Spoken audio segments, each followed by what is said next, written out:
আসসালামু আলাইকুম ভিউয়ার্স, আমার কুষ্টিয়ার ভাইয়ের কাছে আমার একটা বিশেষ অনুরোধ থাকবে। আমার কথাটা শোনার পরে যদি আপনাদের ভালো লাগে অবশ্যই ভিডিওটা আপনারা শেয়ার করবেন।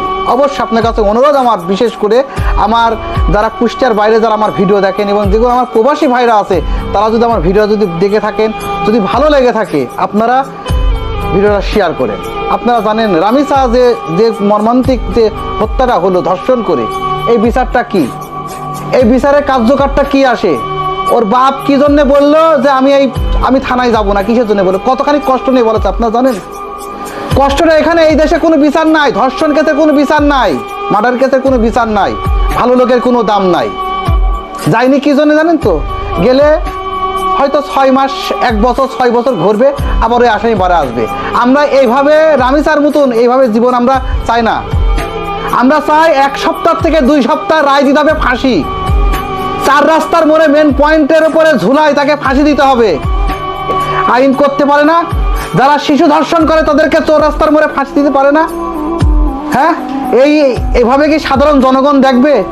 আজকে ওই নিরীহ মানুষটার পাশে কেউ নাই বিধায় সেজন্য আজকে এর কোনো বিচার পাবে না। এর বিচার কি হতে পারে? এর কাছে আমার অনুরোধ, ভিডিওটা আপনারা বেশি বেশি শেয়ার করবেন। আমার যদি ক্ষতি হয়, আমি যদি অপরাধী করে থাকি, আমারও এরকম বিচার হোক। আমি যদি কোনো ধর্ষণ করে থাকি, কোনো ভালো মানুষকে যদি মারি থাকি, আমারও এরকম ফাঁসি দিক। আমার সাধারণ জনগণ জুম্মার নামাজের পরে দাঁড়ায় থাকবে, সাধারণ মানুষ দেখবে যে হ্যাঁ অন্যায়কারী কীভাবে ফাঁসি আসছে। আমি অপরাধ করেছি, আমাকে থানায় নিয়ে যাচ্ছে, জেলে দিচ্ছে, 6 মাস 1 বছর পরে আমি আবার বাড়ায় আসছি। এ কিসের বিচার এটা? এ কি আইন বলেন? দেশে তো একটা আইন, একটা মজবুত খুঁটি দরকার। কিসের আইন এটা? রামিসার মতন মেয়ে কতজন জীবন হারাচ্ছে, কত মানুষ চাঁদানা দিতে পারে জীবন হারাচ্ছে।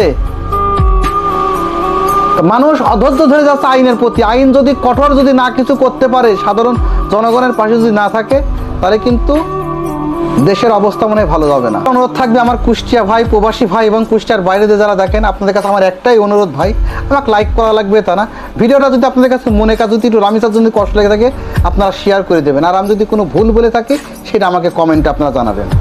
রামিসার মা বাপের মনে যদি শান্তি দিতে চান, অবশ্যই এর জন্য সবাই প্রতিবাদ জানান এবং রামিসার মতন যেন আর কোনো মেয়ের যেন এরকম সম্মানহানি না হয়।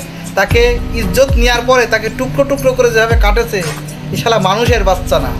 আর এই আইনটা যদি মজবুতভাবে না করে, আইনের প্রতি থেকে মানুষ বিশ্বাস শ্রদ্ধা হারায় ফেলবে। আল্লাহ হাফেজ।